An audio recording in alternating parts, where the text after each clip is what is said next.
कि हम जनता के लिए कोई काम नहीं किए हैं, जनता के हितों के लिए कोई बात नहीं करते हैं, महंगाई रोकने पर हमारा कोई काम नहीं होता है, तो हम एजेंसियों का इस्तेमाल करें और राजनीतिक रूप से बदनाम करो और राजनीतिक हिस्सा दो, ये इनकी नियति है।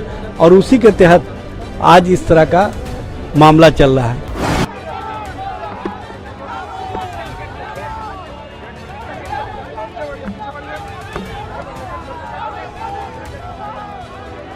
इस पूरे घटनाक्रम पर आपकी प्रतिक्रिया? देखिए, सबसे बड़ी बात यह है कि बिहार में चुनाव होने वाला है, तो एजेंसियां अब सक्रिय हो गई है। आपने देखा होगा झारखंड चुनाव के पहले एजेंसियां सक्रिय हुई थी, दिल्ली चुनाव के पहले एजेंसियां सक्रिय हुई थी, और भारतीय जनता पार्टी का एक सोच रहा है कि हम जनता के लिए कोई काम नहीं किए हैं, जनता के हितों के लिए कोई बात नहीं करते हैं, महंगाई रोकने पर हमारा कोई काम नहीं होता है, तो हम एजेंसियों का इस्तेमाल करें और राजनीतिक रूप से बदनाम करो और राजनीतिक हिस्सा दो, ये इनकी नियति है।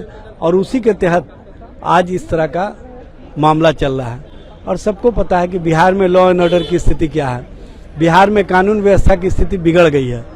यहाँ पुलिस पर लगातार कहीं न कहीं आम आवाम के द्वारा उनके साथ किस तरह का व्यवहार हो रहा है, ये लोग देख रहे हैं। तो उससे ध्यान भटकाने के लिए आज इस तरह के मामले शुरू कर दिए गए हैं।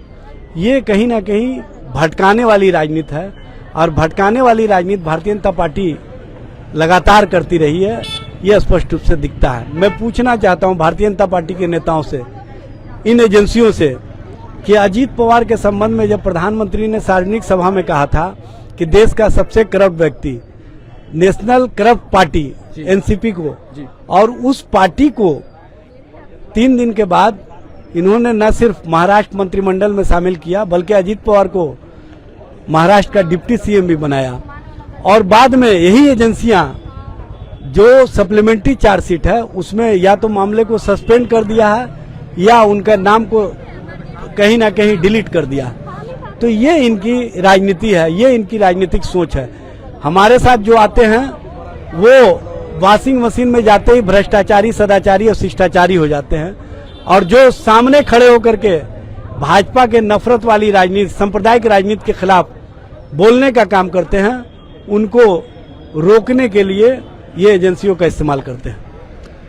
सर, आप लोगों की जो इस मामले में स्टैंड रहा है शुरू से ही, उसको लेकर के भाजपा की ओर से और जदयू की तरफ से ये प्रतिक्रिया आ रही है कि जिसने जैसा किया है उसको वैसा भोगना पड़ेगा। हालांकि आप लोग अभी की टाइमिंग को लेकर के ये बात कह रहे हैं कि चूंकि बिहार में लॉ एंड ऑर्डर की स्थिति बहुत खराब है, पिछले दिनों होली के दौरान जिस तरीके से हत्याएं देखने को मिली हमें, पुलिस के खिलाफ भी कुछ मामले हुए, उन सब से ध्यान भटकाने की कोशिश है, ऐसा आप लोग कह रहे हैं। लेकिन जो सत्ता पक्ष है वो कह रहा है कि ऐसा कुछ नहीं है, ये जैसा किया गया है लालू प्रसाद यादव द्वारा या फिर उनके परिवार द्वारा, ये उसी का फल चक्र है। मैं पूछना चाहता हूं, प्रधानमंत्री जी ने अजीत पवार के संबंध में क्यों ये ऐसी बातें कही थी, और चक्की पिसिंग कौन कहा था, और उनको आज अपने बगल में बैठा करके आप डिप्टी सीएम बनाए हुए हैं, ये कौन सी राजनीति है?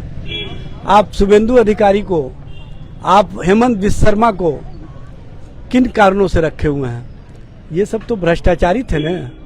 तो आपके वॉशिंग मशीन में जाते ही ये भ्रष्टाचारी, सदाचारी हो गए, शिष्टाचारी हो गए।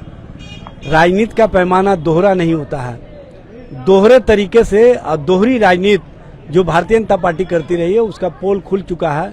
अब आम आवाम भी समझ चुकी है कि बिहार में चुनाव है, इसीलिए एजेंसियां सक्रिय हो गई है।